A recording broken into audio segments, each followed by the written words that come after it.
Assalamualaikum warahmatullahi wabarakatuh. Bid'ah yang terbesar yang dilakukan oleh Umar bin Abdul Aziz adalah mengurangi gaji para menteri dan para pejabat untuk mensejahterakan rakyat. Nah, mana itu pernah terjadi? Di Indonesia tidak pernah terjadi. Gaji pejabat Pertamina yang 3 miliar satu bulan, ada yang 1 miliar satu bulan, dikurangi gajinya itu untuk kepentingan rakyat. Itu tidak pernah terjadi bid'ah seperti itu di Indonesia. Tapi bid'ah seperti itu pernah terjadi di zaman Umar bin Abdul Aziz. Gajinya sendiri dikurangi, gaji wazir-wazir, menteri-menterinya dikurangi. Waktu itulah populernya hadis riwayat Ad-Dailami itu yang menyatakan, sayati 'alan nas, akan datang suatu masa nanti kepada manusia, sultanuhum asadun, akan datang nanti satu saat sultanuhum asadun, pemimpin mereka, penguasa mereka adalah singa. Artinya diktator seperti singa, tidak ada musyawarah.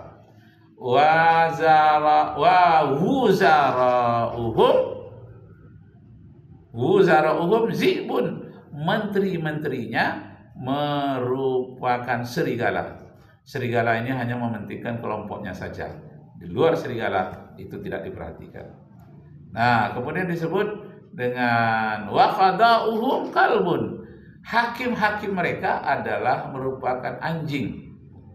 Apakah hakim-hakim waktu itu dinyatakan seperti hakim Mahkamah Konstitusi yang menang dikalahkan, yang kalah dimenangkan masalah pemilu tahun 2024? Apakah seperti itu?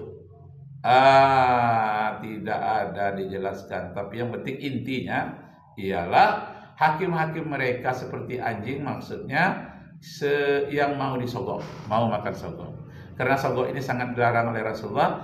La'anallahu ar-rasi wal murtasi wallazi yamsi bainahuma. Sangat dikutuk oleh Allah orang yang menyogok dan penerima sogok. Al-murtasi wal murtasi finnar. Penyogok dan penerima sogok masuk neraka, kata Rasulullah sallallahu alaihi wasallam. Nah, dalam hadis tadi dinyatakan sayati 'alan nas sultanuhum asadun wa wuzara'uhum zibun wa qada'uhum kalbun. Hakim-hakim mereka merupakan anjing yang selalu meminta sogok, menerima sogok, bahkan minta disogok, mempermain-main sogok. Ar-rasi namanya itu, al-murtasi. Orang Malaysia menyebutnya riswah. Sogok itu disebut dengan riswah. Nah, lebih gawatnya lagi, dalam hadis itu dinyatakan wan nasu ghanamun. Manusia banyak pada waktu itu merupakan kambing. Kambing ini hanya berdemonstrasi saja kerjanya. Waktu hujan dia mengembek, waktu panas dia mengembek, demonstrasi. Tapi tak peduli oleh harimau serigala. Embeknya itu tidak ada artinya. Teriakan-teriakannya itu tidak ada gunanya bagi singa. Nah, jadi manusia banyak pada waktu itu berkarakter seperti kambing. Apabila mau berpesta singa, yang dikorbankan kambing. Apabila serigala mau pesta, yang dikorbankan kambing. Artinya rakyat yang dikorbankan untuk mereka bersenang-senang. Apabila hakim mereka ingin berpesta pora, yang dikorbankan juga kambing. Anjing mengorbankan kambing juga. Jadi singa, serigala, dan anjing sama-sama mengorbankan kambing, merupakan rakyatnya. Kenapa rakyat mereka dijadikan korban? Disebutkan dalam hadis selanjutnya, karena waktu itu dinuhum darahimuhum, disebabkan pada waktu itu agama mereka adalah uang. Nah, dinuhum, agama mereka,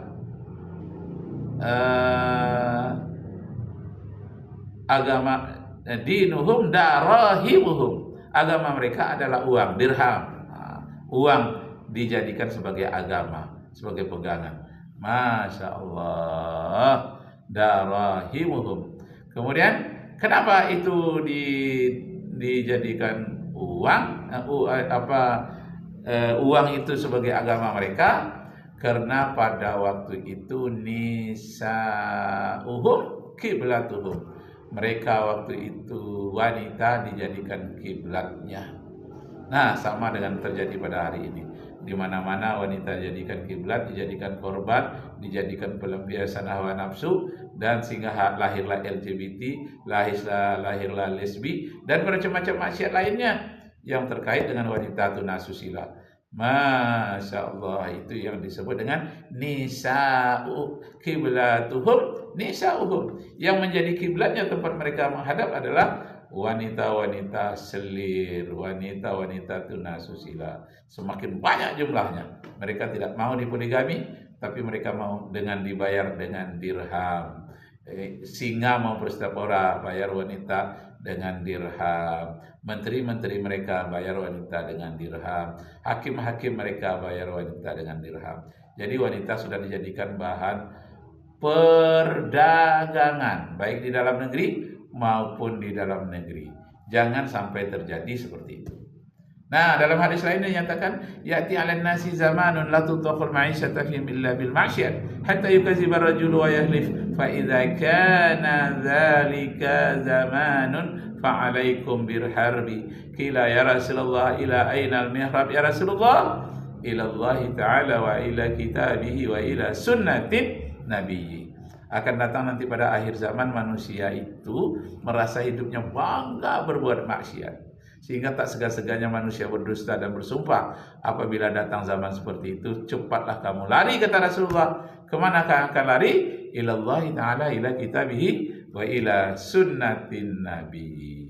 Kalau begitu perlu adanya reformasi, pendobrak. Nah, menobrak ini adalah bid'ah. Tak ada contohnya pada masa Rasulullah. Apalagi mendobrak dalam bidang demokrasi. Didobrak-dobrak juga, tapi masih dalam lingkaran demokrasi. Masya Allah. Nah, bid'ah yang baru perlu diadakan. Tidak ada satu negara pun bisa maju tanpa adanya mendobrak dengan bid'ah yang baru, bid'ah yang positif, bukan bid'ah yang negatif. Allah. Maknat Ali bin Abi Thalib dalam khutbah Jumat, sebuah tradisi yang telah berlangsung sejak masa Muawiyah bin Abu Sufyan. Hal ini dilakukan untuk menghapus kebencian sektarian antara Muslim Sunni dan Syiah. Selain itu, ia mengurangi kekayaan yang dikumpulkan oleh keluarga Umayyah dari pajak yang berlebihan. Nah, mengurangi kekayaan para menteri, para pejabat yang menurut dia gajinya sudah berlebihan, sedangkan masyarakat banyak dalam kemiskinan. Nah, ini bid'ah yang baru ini. Mengurangi gaji pejabat tak pernah terjadi di Indonesia. Juga di Malaysia tak pernah terjadi. Di Arab Saudi tak pernah terjadi. Mengurangi gaji pejabat demi membela nasib fakir miskin. Kalau maulah kita seperti itu, seluruh gaji pejabat itu dikurangi, diberikan kepada fakir miskin, mungkin di Indonesia ini tidak ada lagi orang miskin. Semuanya tertutupi. Kenapa? Karena gaji orang kaya dikurangi. Di samping itu ada pula zakat, ada pula pajak. Jadi rakyat kecil menjadi makmur dengan pemerintahan yang adil, yang jujur. Kalau tidak jujur, walaupun dikurangi habis juga dikorupsi seperti yang terjadi di Pertamina. Nauzubillahi min dzalik. Kurangi gaji para pejabat di zaman Umar bin Abdul Aziz, Masya Allah. Dan membatasi gaya hidup mewah para pejabat, serta menggantikan gubernur yang korup dengan pejabat yang lebih beramanah dan berkompeten. Nah, pejabat yang korup, gubernur yang korup harus diganti dengan yang beraliran sufi, yang tidak terlalu cinta kepada dunia. Dunia dipakai hanya sekedarnya saja, tidak mau bermegah-megah. Pakaiannya sederhana, makanannya sederhana, dan dia selalu memberikan nasihat yang baik, tapi jiwa juangnya tidak sederhana. Jiwa juangnya berapi-api, luar biasa. Allahu Akbar. Nah, kita dengarkan. Dalam bidang pendidikan dan dakwah, Umar bin Abdul Aziz menginstruksikan kodifikasi hadis Nabi yang kemudian menjadi cikal bakal pengumpulan hadis dalam kitab-kitab besar pada abad berikutnya Ia juga memperluas penyebaran Islam secara damai, terutama di wilayah-wilayah non-Arab seperti Afrika Utara dan Asia Tengah, tentunya dengan pendekatan yang lebih adil terhadap penduduk setempat.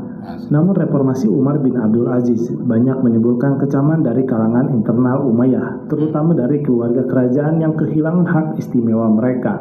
Banyak yang berspekulasi bahwa Umar bin Abdul Aziz wafat diracun oleh orang yang tidak menyukai kebijakan-kebijakannya, sehingga ia wafat pada usia muda, sekitar 39 tahun. Meskipun singkat, pemerintahannya dianggap sebagai salah satu yang paling adil dalam sejarah Islam, bahkan sering disebut sebagai khalifah kelima yang mengikuti jejak Khulafaur Rasyidin. Setelah Umar bin Abdul Aziz wafat, dinasti Umayyah kembali dipimpin oleh khalifah-khalifah dari garis keturunan Abdul Malik bin Marwan, seperti Yazid bin Abdul Malik yang memerintah pada tahun 720 sampai 724 Masehi dan Hisham bin Abdul Malik yang jadi pemerintahan Umar bin Abdul Aziz ini mirip dengan pemerintahan kakeknya Umar bin Khattab. Pada suatu hari anak Umar bin Khattab datang dengan suatu urusan. Umar bin Khattab bertanya kepada Abdullah anaknya, Abdullah bin Umar, "Ya Abdullah, apa kepentinganmu datang kepada ayah malam-malam begini? Kenapa tidak nunggu siang?" "Perlu sekali ayah." Yang perlu kamu itu urusan apa? Urusan keluarga kita, urusan pribadimu, atau urusan negara? Urusan apa engkau wahai anakku? Maka anaknya itu Abdullah bin Umar menyatakan, masalah keluarga wahai ayah. Cepat-cepat Umar bin Khattab mematikan lampu yang besar, menghidupkan lilin kecil miliknya pribadi. Nah, anaknya bertanya, "Kenapa ayah hendak dimatikan lampu yang besar?" "Karena lampu yang besar itu minyaknya minyak zaitun milik negara, sedangkan ini lilin kecil milikku pribadi. Karena engkau datang kepadaku, urusannya adalah urusan keluarga, aku pakailah lilin pribadi. Tapi kalau engkau membawa urusan negara, umpamanya pertahanan di perbatasan yang perlu diperkuat, engkau menyarankan kepadaku, masih tetaplah lampu yang besar dinyalakan. Lampu yang kecil ini tidak kuhidupkan." Nah, begitulah Umar bin Khattab mendidik anaknya, tidak boleh memakai fasilitas negara untuk kepentingan pribadi. Jadi ibarat mobil plat merah tidak boleh digunakan untuk ke pasar untuk kepentingan pribadi. Plat merah itu adalah miliknya negara, urusan negara dipakai, urusan pribadi tidak boleh. Masya Allah. Merintah pada tahun 724 Masehi sampai dengan 743 Masehi, Hisham berusaha mengembalikan stabilitas dan melanjutkan ekspansi. Tetapi setelah kematiannya, Umayyah mulai mengalami kemunduran serius, dan Marwan II yang memerintah pada tahun 744 Masehi sampai dengan 750 Masehi tidak mampu mengendalikan kekacauan internal. Kemunduran dinasti Umayyah dipicu oleh beberapa faktor, termasuk perselisihan internal, pemberontakan dari berbagai wilayah, dan semakin kuatnya kelompok Abbasiyah yang menggalang dukungan dari keturunan Bani Hashim dan kaum non-Arab yang merasa diperlakukan tidak adil. Pada tahun 750 Masehi, pasukan Abbasiyah yang dipimpin oleh Abu Muslim Al-Khurasani berhasil mengalahkan tentara Umayyah dalam pertempuran Zat. Khalifah terakhir dinasti Umayyah yaitu Marwan II melarikan diri ke Mesir tetapi akhirnya terbunuh, menandai runtuhnya dinasti Umayyah dan berdirinya dinasti Abbasiyah. Meskipun Umayyah runtuh di pusat kekhalifahan, salah satu pangeran Umayyah yaitu Abdurrahman Ad-Dakhil berhasil melarikan diri ke Andalusia dan di Andalusia dia berbuat sesuatu bid'ah yang baru pula dan hebat. Apa dia? Dia mampu menciptakan kerajaan baru, kerajaan Islam di Eropa. Mendirikan dinasti Umayyah di Cordoba yang bertahan selama berabad-abad dan menjadi pusat kebudayaan Islam. Masya Allah. Pusat kebudayaan Islam itu bid'ah tak pernah dicontohkan oleh Rasulullah dan para sahabatnya. Tapi bid'ah yang baik, bid'ah mahmudah kata Imam Syafi'i. Ilahuna sampai di sini Arju minkum afwan, aku mohon kepadamu segala maaf. In wajadtum fiha khata'at, jika ada ucapan saya yang salah. Wabillahi taufiq wal hidayah. Wassalamu alaikum warahmatullahi wabarakatuh. Allahu akbar, Allahu akbar.